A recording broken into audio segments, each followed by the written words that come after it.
Meet Frederick William Owen Potts, known to history as a hero with the shovel. He was born on December the 18th, 1892 in Reading, Berkshire, and raised in the Catesgrove area on Edghill Street. Fred wasn't new to bravery. Even before the war, in 1913 he saved a 5-year-old boy named Charles Rex from drowning in the River Thames. Charles went on to live a full life, all the way to the age of 87, thanks to Fred's courage. Fast forward to 1915. Fred Potts was just 22 years old, serving as a private in the 1st Berkshire Yeomanry, part of the British Army. That summer, he found himself fighting in the brutal Gallipoli Campaign in one of the most punishing theatres of the First World War. On August the 21st, during the assault on Hill 70, Fred's unit came under heavy Turkish fire. Potts was wounded in the thigh, but worse, a fellow soldier, Private Arthur Andrews, also from Reading, was badly injured and completely unable to move. Fred had every right to save himself. He could have crawled back to British lines, but he didn't. Instead, for over 48 hours, Fred stayed with Private Andrews, lying in a shallow dip beneath the enemy trenches as bullets and shells rained down. Finally, thinking fast, Fred strapped a shovel to Andrews' gear, using it as a makeshift sledge, and then he dragged him over 600 yards across open ground, under fire with no cover, back to British lines. For this incredible act of bravery, Fred Potts was awarded the Victoria Cross, the highest military honour for gallantry in the British and Commonwealth forces. For most conspicuous bravery and devotion to a wounded comrade, although himself wounded in the thigh, he remained for over 48 hours. Finally, he fixed a shovel and, using this as a sledge, dragged him back over 600 yards through Turkish fire.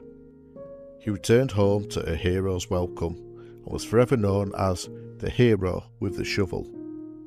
After the war, during which he eventually achieved the rank of Lance Corporal, he opened a tailor shop in Reading, led a quiet life and remained active in the community. A proud Freemason, he became master at the Aldermaston Lodge in 1934. Fred Potts passed away on the 2nd of November 1943, aged just 50. He was cremated in Reading, and today his Victoria Cross and campaign medals are preserved at the Imperial War Museum. But what happened to the man he saved? Private Arthur Andrews survived. He lived until 1980, passing away at the age of 89, and in a beautiful twist of fate, in 2009, thanks to a BBC Radio Berkshire documentary, the descendants of both men were reunited at the Imperial War Museum. Two families, forever linked by one incredible act of courage. Fred Potts' legacy lives on. In 2010, during Prime Minister's questions, MP Martin Salter announced plans for a permanent memorial to honour him. 5 years later, in October 2015, a life-size bronze statue of Fred Potts carrying Arthur Andrews was unveiled in Reading. Beside it stands a roll of honour, listing the 426 men of the Berkshire Yeomanry who gave their lives across 2 world wars.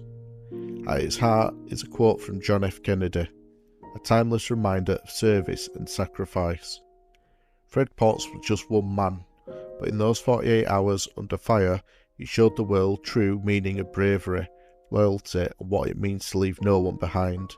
The hero with the shovel, never forgotten.